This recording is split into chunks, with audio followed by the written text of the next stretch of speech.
वेदांत वेद्य आनंद कंद सच्चिदानंद श्री कृष्ण चंद्र चरणारविंद मकरंद मिलिंद प्रेम रस पिपासु जीवात्माओं, समस्त भगवत भक्तों, माताओं, बहनों एवं हमसे वरिष्ठ सभी भाइयों एवं सज्जनों को, भगवत भक्तों को सादर नमस्कार। श्री राधे राधे। आज के प्रश्न लेते हैं। शिखा मिश्रा जी हैं, उनका प्रश्न है, अगर हम भगवान को माता पिता मानते हैं तो वो दास भाव में आता है या वात्सल्य भाव में? अगला प्रश्न है कि श्री राम की भक्ति किस किस भाव से की जाती है? तो शिखा मिश्रा जी, आपको इसका उत्तर संभव है कि हमने त्रिवेणी पर ही दे दिया है, बच्चों ने दिया होगा आपको। अगर आप नहीं देख पाई हैं तो आप जाकर देखिए। बच्चे तो कह रहे हैं कि डाल दिया है, आप देख लीजिएगा। तो भगवान को माता पिता मानते हैं तो वो दास भाव में आता है या वात्सल्य भाव में? उसमें हमने यद्यपि डिटेल करके बताया है, किंतु एक वाक्य में यहाँ कहते चलें, भगवान को यदि हम अपना पुत्र इत्यादि करके मानते हैं तब वह वात्सल्य में आएगा। जैसे यशोदा रानी भगवान को पुत्र अथवा लाला मानती हैं, वे नंद कुमार हैं, यशोदा नंदन हैं, नंद नंदन हैं, यह होता है वात्सल्य भाव। और भगवान को माता पिता मानकर करेंगे तब वह तुलसीदास जी के भाव में चला जाएगा। शेष आप उस प्रवचन में देख लीजिएगा। आगे आपका प्रश्न है, उसका उत्तर ले लीजिए। आपने पूछा है कि श्री राम की भक्ति किस किस भाव से की जाती है। तो श्री राम प्रभु की भक्ति भी आप किसी भी प्रकार से कर सकते हैं। शास्त्रीय उदाहरण यद्यपि कई बार दिए जा चुके हैं, फिर भी इन पर भी एक बार संकेत करते चलें। आप पर्याप्त बुद्धिमान हैं यदि। और हाँ, हमें एक बात और याद आई आपकी, जो कि बहुत अच्छी लगी। आपने संभव है कि 10-12 दिन पहले एक बात कही थी कि आप जो भी कुछ सुनती हैं उसे किसी डायरी या नोटबुक में नोट डाउन कर लेती हैं, लिख लेती हैं। तो ये बहुत ही अच्छी बात है। तो यदि आपने लिखा है और नहीं भी लिखा, किसी कारणवश नहीं लिख पाई, तब फिर आपको कम से कम स्मरण तो अवश्य होगा, क्योंकि हमने कई बार एक एक विषय को उठाया है। तो हमने उसमें ये कहा हुआ है कि श्री राम की भक्ति भी किसी भाव से की जा सकती है। देखिए, अब उदाहरण देते चलें, आपको सुनते ही याद आ जाएगा। क्या कि जब श्री राघवेंद्र सरकार दंडकारण्य से होते हुए जा रहे थे, तब भगवती जनकनंदिनी श्री श्री सीता जी भी साथ में थी और लक्ष्मण जी तो थे ही। तब भगवान का स्वरूप सौंदर्य देखकर मोहित हुए दंडकारण्य वासियों के हृदय में काम इच्छा जागी प्रभु को देखकर, और उनके हृदय में उनकी पत्नी, उनकी प्रेयसी इत्यादि बनने का एक विचार, एक भाव उत्पन्न हुआ कि काश ऐसा संभव हो पाता कदाचित कि हम इनकी प्रेयसी बनते, इनका अधरामृत, इनका अंग संग, इनका श्री अंग, हमें उसका स्पर्श का सौभाग्य प्राप्त होता। और ये ऋग्वेद में भी, ऋग्वेदीय कृष्णोपनिषद में भी आता है। जो ऋग्वेदीय कृष्णोपनिषद है, कृष्णोपनिषद 2 प्रकार के हैं, तो उसमें भी आता है कि दंडकारण्य वासियों ने, देखिए वेद में भी दंडकारण्य के वासी ऋषि मुनियों का जिक्र है। और आजकल के कुछ गधे कथावाचक ये दुराग्रह पर अड़े हुए हैं कि गोपी भाव इत्यादि कुछ होता ही नहीं। ये आर्य समाज वाले बकवास करते हैं कि पुराण कोई थे ही नहीं। ये जैसे जैसे अपने उपासक होते गए जिन जिन भावों के, दुर्गा के उपासक, उन्होंने शाक्त ग्रंथ लिख दिया।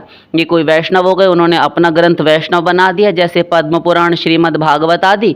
किंतु उसमें उन्होंने ये रामानुजाचार्य, निम्बार्काचार्य आदि जो हो गए, इन्होंने अपना नाम नहीं दिया, चालाकी से इन्होंने नाम गुप्त रख दिया। क्योंकि यदि नाम ना देते, यदि हम नाम दे देंगे तो लोग हमसे घृणा करने लगेंगे और हमारी बात नहीं मानेंगे। इस तरीके से पुराण चलाए गए। इन अंधों को पूछा जाए, भोंदू भट्ट निरक्षराचार्यों को, कि वेद में ये बात कही गई, हमारे उपनिषदों में ये बात आ रही है, और हमारे पुराणों के भीतर ही ये बात आती है। इतिहास पुराणाभ्याम च प्रथमम ब्रह्मणा स्मृतम। इतिहास और पुराणों को ब्रह्मा जी ने सर्वप्रथम स्मरण किया, वेदों को बाद में किया। और भी हम कई प्रकार से बोल चुके हैं। तो ये पागल हो चुके हैं। पुराण, पूरे जो महापुराण हैं वे 18 हैं, 18 उपपुराण हैं, 18 अति पुराण हैं। तो ये हमारा यद्यपि विषय नहीं है, किंतु प्रकाश डालना आवश्यक है। अब तो उसमें ऋग्वेदीय कृष्णोपनिषद में भी आता है, राधा जी का वर्णन भी है, गोपियों का वर्णन भी है, वेद की ऋचाओं का भी वर्णन है। तो गोपी भाव की उपासना, गोपिका भाव तो सदा से था, राधा भाव भी सदा से था। तो दंडकारण्यवासी जो ऋषि मुनि थे वे भगवान पर मोहित हो गए। तो देखिए श्री राम पर मोहित हो रहे हैं त्रेता युग में। तो त्रेता युग में श्री राम पर मोहित हो रहे हैं, तो देखिए माधुर्य भाव की उपासना हुई ना। और प्राचीन काल में त्रेता युग में, सत्य युग आदि में भी सैकड़ों प्रमाण मिलते हैं, जो ना जाने कितने अलग अलग, जिस समय भौम लीला में श्री कृष्ण का अवतार नहीं हुआ था, श्री कृष्ण का उस समय कोई नाम नहीं, किंतु तब भी माधुर्य भाव से श्री कृष्ण की उपासना की जा रही थी। तो ये फालतू की प्रपंच वाली बातें हैं, इन सबको सुनना बंद कीजिए। हम ये नहीं कह रहे कि हमें सुनिए, हमसे बंद कर बैठे रहिए, किंतु अपनी भी बुद्धि लगाए रखिए कि कौन सही है कौन गलत है। कोई कुछ भी आकर बरगला कर चला जाएगा और हम उसकी हाँ में हाँ मिलाते रहें, ये बात ठीक नहीं है। प्रमाणों के आधार पर बोले तब सही है, नहीं बोलता मत सुनिए उसको। तो किसी भी भाव से उपासना की जा सकती है, किंतु श्री राम से मांगा वो श्री कृष्ण ने प्रदान किया, जो श्री कृष्ण ने दिया वो श्री राम से मांगा था, किंतु राम सर्वसमर्थ होकर भी देना चाहते तो दे सकते थे और दे देते, कमी नहीं है, सब कुछ दे सकते थे। बस वही है कि मर्यादा पुरुषोत्तम रूप में हैं, अब अपनी ड्यूटी पर हैं उस प्रकार से, और मर्यादा का सेतु स्थापना करने के लिए आए हैं, इसलिए उन्होंने रोक दिया। किंतु उस प्यास को बुझने नहीं दिया, उन्होंने वरदान दे डाला कि मैं भी आ रहा हूँ, आप चलिए। वहाँ आके सारी की सारी मंशा पूरी कर ली और समस्त भक्तों को, प्रेम रस पिपासु जीवात्माओं, अपने भगवत भक्तों को, जितने भी उपासक हुए, उन सब को प्रेम रस का पान कराया, ब्रज रस का और कृष्ण रस का, दिव्य रस का पान कराया है। रही बात कि किस भाव से उपासना की जा सकती है, तो यद्यपि इतने में ही क्लियर हो गया, किंतु एक बात और समझ लीजिए। हमने कल, संभव है कि कल परसों किसी प्रवचन में कहा था कि शांत, दास्य, सख्य, वात्सल्य एवं कांतरति या माधुर्य भाव, ये पांचों रस परस्पर दिखते तो भिन्न हैं और हैं भी, इसमें कोई शक नहीं है, किंतु जितने भी रस हैं, इन अपने अपने रसों में रहते हुए भी मूल में सब सेवक ही हैं सब सेवक ही, सब दास हैं, क्योंकि जीवेर स्वरूप है कृष्णेर नित्य दास। जीव का विशुद्धतम स्वरूप ही है श्री कृष्ण का नित्य दासत्व। तो श्री कृष्ण का प्रत्येक जीव दास है, श्री श्री प्रियालाल जी का दास है। तो आपको ये समझे रहना होगा, इसी भावना को, इसी भावना से संबंध को दृढ़ करना होगा। उपासना चाहे जिस किसी भी भाव से कीजिए, किंतु उसमें दास्य रति रहती ही रहती है, उसको आप निकाल नहीं सकते। क्योंकि देखिए गोपियाँ भी अपने आप को निःशुल्क परिचारिकाएं कहती हैं, मानती हैं, और वे दासी पद ही ग्रहण किए बैठी हैं। वहाँ पर तो दासी पद है नहीं गोलोक में। हमने पहले भी किन्हीं किन्हीं प्रवचनों में कहा है कि राधा रानी सबको सखी भाव से आदर देती हैं, अपनी आत्मा समान रखती हैं, प्रेम करती हैं, किंतु कुछ ऐसी दासी अभिमानिनियाँ हैं कि मैं राधा की दासी हूँ। राधा दास्यम, जो अपना गौड़ीय भजन है, वह राधा दास्यम तक जाने के ही लिए है, जिसे दूसरे शब्दों में आप मंजरी भाव से जानते हैं। तो राधा दास्यम में मंजरी भाव ही अभिप्रेत है, ठीक। तो दास्य भाव तो सब में है। अब देखिए सख्य भाव में चलिए तो वहाँ मधुमंगल, सुबल और श्रीदामा आदि ये ठाकुर जी की पत्रावली करते हैं। वन्य प्रांत में जो वहाँ वन के गौएं चराने जाते हैं तो जंगल में अंकुर, दूर्वा, पत्र, पुष्प आदि ये सब लेकर ठाकुर जी का श्रृंगार करते हैं। माला, कुंडल, आभूषण इत्यादि बनाते रहते हैं बैठकर। पंचायत करते रहते हैं, खेलते रहते हैं और आभूषण बनाते हैं। चल कान्हा को पहनाएंगे और ठाकुर जी को सजा दिया। फिर एक अपने गोद में चरण रख लेता है एक सखा और दबाने लगता है। कभी बलदाऊ जी दबाने लगते हैं तो कभी ठाकुर जी बलदाऊ जी के दबाने लगते हैं। सख्य भाव है किंतु दास्य मिश्रित है, क्योंकि जितना ऊंचा होता जाएगा उससे पूर्व पूर्व के जितने भी पूर्ववर्ती भाव हैं वे उनमें समाहित रहते हैं, उनका पूर्ण समावेश उनमें होता है। जब चाहे सखा बन जाएं, जब चाहे हम माता बन जाएं, जब चाहे हम उनके पिता बन जाएं, जब चाहे हम उनके सेवक बन जाएं, ऐसा है। और प्रेयसी तो है ही माधुर्य भाव में, उससे नीचे आया वात्सल्य भाव।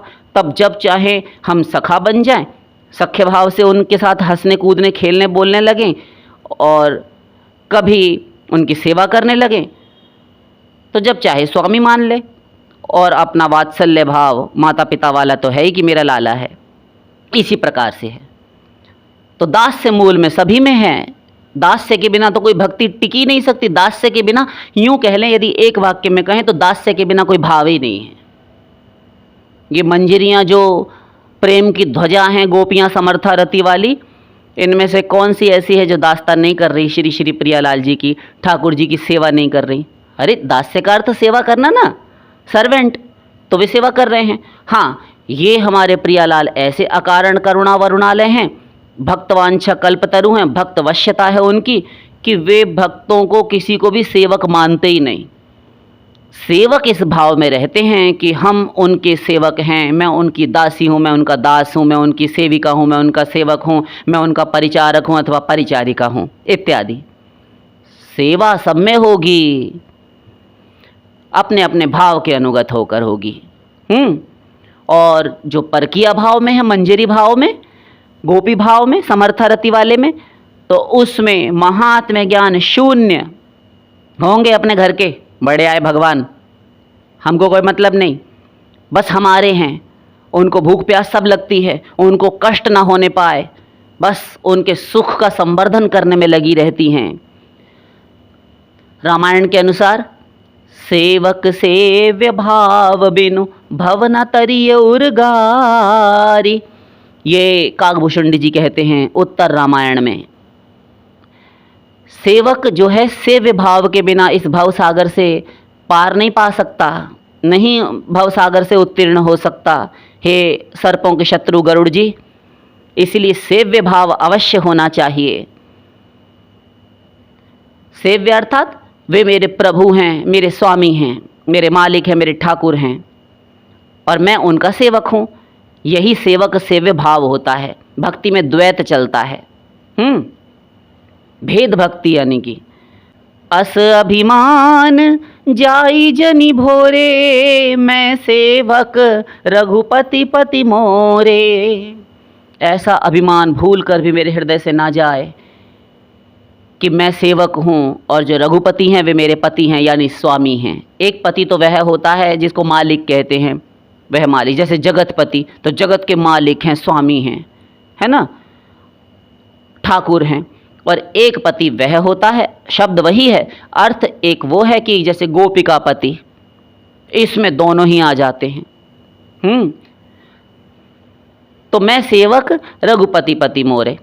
तो भगवान की अपने स्वामी के भाव से उपासना आराधना कीजिए, माधुर्य भाव से कीजिए, या फिर आप सख्य भाव से कीजिए, सखा भाव से। देखिए श्री विभीषण जी दास्य भाव मिश्रित उनका सख्य भाव है, और वानरराज सुग्रीव इनका दास्य भाव मिश्रित है। जामवंत जी का दास्य भाव है, किंतु आगे चल के भगवान ने ही उस भाव को बढ़ा दिया और श्वशुर होने का, अपना ससुर होने का, फादर इन लॉ होने का उनको सौभाग्य द्वापर युग में प्रदान किया है, वैवस्वत मनवंतर के 28वें द्वापर युग में।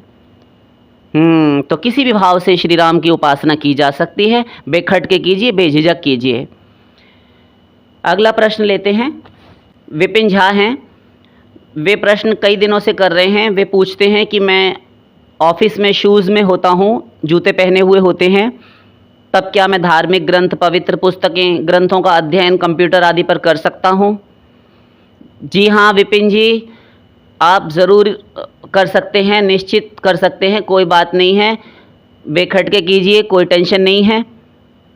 और जूते पहने हुए हैं तो उसकी भी कोई बात नहीं है, क्योंकि जूतों इत्यादि का विचार तब होता है जब आप साक्षात ग्रंथ को मूल कलेवर लेकर बैठे हों, तब पुस्तक रूप में ग्रंथ का जो एक उसकी गरिमा है, उसका सम्मान है, वो बनाए रखना नितांत आवश्यक है।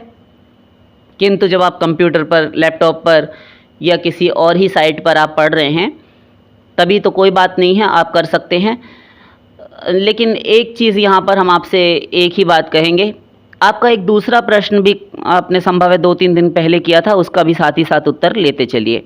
आपने प्रश्न किया था कि मेरा मन बहुत उद्दंडता करता है, मन बहुत उद्दंडता करता है, साथ साथ मैं नाम जप करने की कोशिश कर रहा हूँ, प्रयास कर रहा हूँ। और एक बार आपने ये भी प्रश्न कई दिनों पूर्व किया था, हमें याद है, कि मैं किशोरी जी को के योग्य अपने आप को नहीं बना पा रहा हूँ, या मैं उनके लायक नहीं बन पा रहा हूँ। तो देखिए, उनके लायक तो कोई भी नहीं है ना, उनके लायक कोई भी नहीं है। ये तो उन्हीं की ग्रेटनेस है, उन्हीं की महानता, उदारता है, जो किशोरी जी ही अपना लेती हैं। तो बन तो नहीं सकते, प्रयास करना चाहिए। वो प्रयास क्या है, कई बार बताया है, साधना कीजिए। आप जो ये ग्रंथ पढ़ने की बातें कर रहे हैं, अपना हिंदू जो वैदिक वांग्मय है, ये जो वैदिक साहित्य है, हिंदू धर्म ग्रंथ, यदि हम आपको बताने लगें तो आपके सर पे से उतर के चले जाएंगे, सारे के सारे ग्रंथों के नाम आपको याद ही नहीं रहेगा। आप तो इन्हें गिने 2-4 केवल उपनिषद बोल देंगे हम, तो आप 2-4 उपनिषदों के नाम जान लेंगे। आपको कोई पुराण बोला तो आपको 17-18 पुराण याद आ जाएंगे। वेद आप ऐसे बोल देंगे, ऋग्वेद, सामवेद, यजुर्वेद, अथर्ववेद हो गया। लेकिन ये इतना पर्याप्त नहीं है, अंबार है, आर्ष ग्रंथ, निबंध ग्रंथ, स्मृत ग्रंथ, तो बहुत सारे ग्रंथ हैं और अंबार है। इतना संकलन है, इनका भंडार है कि एक एक ग्रंथ के पन्ने पलटने में ही आपकी आयु व्यतीत हो जाएगी। 100 करोड़ श्लोकों का विस्तृत पुराण, यानी 1 अरब श्लोकों का विस्तृत पुराण, स्वर्ग की जो एक वहाँ का एक लाइब्रेरी है, पुस्तकालय है, वहाँ पर आज भी प्रतिष्ठित है। उसी को जब पढ़ने में मंदा सुमंद मतयो मंद भाग्य ह्युपद्रुताः भागवत, जब पढ़ने में असमर्थ हो जाते हैं लोग, आनाकानी मक्कारी करने लगते हैं। मुस्लिम लोग, ये जो मुस्लिम भाई हैं, ये कुरान शरीफ पढ़ने में थोड़ा सा इनको गुरेज होता है, आलस से करते हैं, इनसे नमाज 5 वक्त की अदा नहीं की जाती, अपनी कुरान को लपेटे धरे रहते हैं। ऐसे ही अन्य धर्म वाले हैं, ये भी तौबा किए रहते हैं। ऐसे ही अपने हिंदू धर्म के लोग भी हैं, घर में गीता जी, रामायण जी, भागवत जी लपेटे धरे हैं पोथे, धूल धक्कड़ जम रही है, कभी खोल कर नहीं देखना उनको, कभी उन पर धूप दीप नहीं करना, कभी उनको पढ़ते हुए 2 आंसू नहीं निचोड़ने इन आँखों से। इसीलिए हमारा वैदिक वांग्मय इतना तिरस्कृत होता गया, हमारी संस्कृति को हमने ठुकराया, हमने संस्कारों को ठुकराया। यही कारण है कि आज हम पतन की ओर जा रहे हैं। कैसे बनेगा विश्व गुरु यह भारत, स्वप्न देखते रहिए। तो ये जो आप ग्रंथ पढ़ने की बात कर रहे हैं, इनके पन्ने पलटने में आयु व्यतीत हो जाएगी। तो जब देखते हैं भगवान श्री कृष्ण जब देखते हैं कि कलयुग आ गया, और अभी तो लोग इतना बड़ा पुराण तो पढ़ने से रहे, जब बच्चे अपनी 150 पन्नों की जो किताब है, जो भी गाइड है, कोई भी उसके सब्जेक्ट के सम्स हैं या फिर क्वेश्चंस हैं, वो भी नहीं लर्न करने के लिए बैठते, स्टडी ढंग से नहीं करते, तब फिर पुराण इत्यादि कौन पढ़ेगा। सबके ही जीवन में आपाधापी लगी हुई है। इतना हर जगह स्ट्रगल है ना, हर फील्ड में कहीं भी चले जाइए इतना कंपटीशन है। अब कामनाएं तमाम भरी हुई, तो हर कोई सोचता है कि मैं ही आगे निकल जाऊं, चाहे दूसरे की टांग पकड़कर पछाड़ना क्यों ना पड़े। तो जब ये लगा हुआ है, जब इस प्रकार से समाज में, संसार में बुद्धि लगी, तब फिर हम क्यों पढ़ने लगे। तो भगवान जब देखते कि ये नहीं पढ़ेंगे इतना बड़ा 100 करोड़ श्लोकों का विस्तृत पुराण, तो कहते हैं कि इसको स्वर्ग में ही रखा रहने दो, कोई ज़रूरत नहीं है मृत्युलोक में, पृथ्वी पर कोई महत्व देगा नहीं।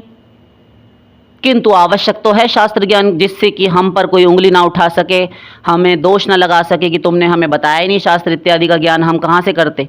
तो इसीलिए वेद व्यास जी का रूप धारण करते हैं कृष्ण द्वैपायन, 2 रूप श्री कृष्ण के। तो वेद व्यास जी सत्यवती पराशर नंदन भगवान श्री वेद व्यास जी के रूप में अवतरित होते हैं, और उस पुराण संहिता को, 1 अरब श्लोकों वाली विस्तृत पुराण संहिता को 18 पुराणों में, महापुराणों में विभक्त करते हैं। तत्पश्चात सबके नाम रखते हैं और सबके अलग अलग संख्याएं बनाते हैं श्लोकों की। तब आपको 18 पुराण जो वर्तमान में प्राप्त हैं, यही कारण है कि उनको संक्षिप्त पद्म पुराण, संक्षिप्त ब्रह्म पुराण, संक्षिप्त ब्रह्मांड पुराण, संक्षिप्त श्रीमद् देवी भागवत महापुराण, संक्षिप्त श्री मार्कंडेय पुराण इत्यादि, ये सब नाम संक्षिप्त करके प्राप्त होता है। तो क्यों जी ये संक्षिप्त क्यों है? क्या ये गीता प्रेस, जालंधर, वेंकटेश्वर प्रेस, ये जितनी भी प्रेस हैं, तो क्या जहाँ से मुद्रित होकर निकलते हैं, तो क्या उन प्रेस वालों का काम है, छापे खाने वालों का, जिन्होंने इसको संक्षिप्त कर दिया? नहीं, ये वेद व्यास जी का काम है, गुरु घंटाल श्री कृष्ण का काम है वेद व्यास जी के रूप में, वो वही संक्षिप्त करते हैं। और एक पते की बात बताएं, बताइए, ये जो पुराण है ना, हाँ, तो 4 लाख श्लोक इन्हें गिने टोटल, किसी में 18,000 श्लोक, किसी में 18,000 श्लोक, किसी में 24,000 श्लोक, किसी में 12,600 श्लोक, इस प्रकार से कुल जमा टोटल आप संख्या जोड़ेंगे तो 4 लाख श्लोक मिलते हैं। ठीक, किंतु इतना हमारे हिसाब से, यदि हम अपने हिसाब से कहें तो आवश्यक नहीं था 4 लाख श्लोक लिखना। तो फिर क्या था, क्या करना चाहिए था वेद व्यास जी को? केवल 400 श्लोक काफ़ी था। क्यों?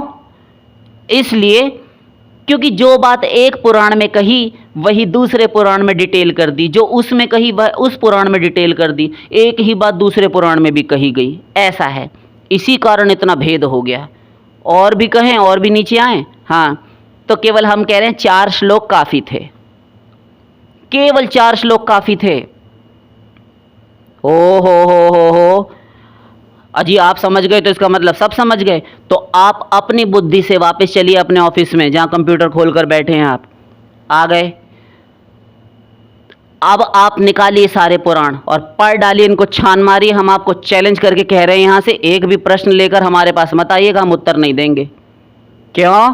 इसलिए क्योंकि आप जब इतने पर्याप्त बुद्धिमान हैं कि अपने दम पर पढ़कर ले जाएंगे और समझ लेंगे, तब तो आप सरस्वती बृहस्पति के दादा शिरोमणि हुए। नहीं, ऐसा हमने कब कहा? बिना कहे ही आपने कह दिया, बिना गुरु के मत पढ़िएगा, सर्वनाश हो जाएगा किसी का भी। ये हमारे कहने का आशय था। बहरहाल आप पढ़ते रहिए, कोई बात नहीं, किंतु बार बार उसमें से शंकाएं निकल कर आएंगी, ये जान लीजिए। हम आपको चैलेंज कर रहे हैं। यहाँ से आप एक पुराण में अपने एक प्रश्न का उत्तर ढूंढने के लिए जाएंगे, वहाँ से 100 प्रश्न करके लौटेंगे वापस लेकर, और फिर कहेंगे भैया जी आप ये वाले प्रश्न का उत्तर दे दीजिए, आज ये वाला प्रश्न बता दीजिए, हमने कहीं पढ़ा था, वहाँ पर ऐसा लिखा था, वहाँ ऐसा क्यों लिखा था, वहाँ उन्होंने ऐसा क्यों किया। तो हम तो इसी चीज़ के हो गए फिर, है ना। तो आचार्यवान पुरुषो ही वेद, वेद कहता है कि जब तक तुम गुरु न धारण कर लो, श्रोत्रिय ब्रह्मनिष्ठ, तब तक तुम वेद शास्त्रों को हाथ मत लगाना। अनंत पारम गंभीरम दुर्विगाह्यम समुद्रवत, ये अनंत हैं, इनका पार नहीं है, गहन जंगल है ये वेद शास्त्रों का अंबार। इसमें बड़े बड़े जनकादिक, शुकादिक, है ना, ब्रह्मादिक, शिवादिक, ये उद्धवादिक परमहंस गए, लौट कर नहीं आए, उस जंगल की भूल भुलैया में ही खो गए। ऐसा है यह अंबार। आप एक आध ग्रंथ पढ़ने की बात करते हैं, खैर पढ़े जाइए, हम यहाँ से कोई ग्रंथ का नाम लेते हैं, ये फलाने ग्रंथ में है, आप वहाँ पर कंप्यूटर पर खोल कर बैठ जाते हैं, हमको पता है कि देखते हैं कौन से पुराण में कहाँ लिखा है। तो ये एक ना व्यसन होता है मनुष्य को, और होता भी है क्योंकि एक मानव जीवन है, ये मनुष्य मन है ना, मनुष्य बुद्धि, ये एक सहज ही प्रश्नों को जन्म देने वाली रही है सदा से। जिज्ञासाओं से भरा हुआ मन और मस्तिष्क होते हैं मनुष्य के, तो होता भी है जिज्ञासाएं। प्रश्न नहीं है तो फिर जीवन ही क्या है। किंतु फिर प्रश्न के उत्तर में फिर से प्रति प्रश्न नए प्रश्नों का सृजन कर लेना कहाँ तक बुद्धिमानी है, आप बताइए। तो इसलिए इतना ज़्यादा मत पढ़िए, आपसे हाथ जोड़कर विनम्र निवेदन है, क्योंकि आप भटक जाएंगे फिर। हम तो आपसे यही कहेंगे, विनती करके कहेंगे, आज्ञा तो नहीं दे रहे, हमारी इतनी हैसियत अपने आप में नहीं है कि आपको आज्ञा दें। बस यही कहेंगे कि उतना समय आप भजन को दीजिए। भजन का अर्थ कोई बाबा जी बनना नहीं होता। ये प्रहलाद जी, मीरा जी अच्छे अच्छे घर के थे, राजाओं के लड़के और रजवाड़ों के खानदान के थे, एक से एक बड़े राजा, साम्राज्यश्री, अपनी रूपवती स्त्रियों को, पुत्रों को, सबको त्याग कर चले गए। ये क्या बाबा थे? अरे बाबा बाबा क्या होता है? भजन तो सबके लिए, शंकर जी बाबा हैं, पूरा परिवार उनका वैष्णव है। देखिए, तो ये पागल लोगों का प्रलाप है, मूर्खों का। ये कोई भक्ति करना, भजन करना कोई बाबाओं वाला काम नहीं है। इसलिए थोड़ा सा भजन साधन कीजिए, अपने आत्म कल्याण की चेष्टा कीजिए। इन ग्रंथों में, किताबों में घुसे रहने से आप कुछ नहीं पा सकेंगे। जितनी साधना कोई गुरु ने बता दी है, बस उसके अनुगत होकर चलिए, उसका अनुसरण कीजिए और भजन करते रहिए। नाम जप को अधिक समय दीजिए। तो आप ग्रंथ पढ़ सकते हैं, कोई बात नहीं। आशा करते हैं कि आप समझ गए होंगे। फिर से कोई प्रश्न है, जिज्ञासा है, पूछ लीजिएगा। शेष फिर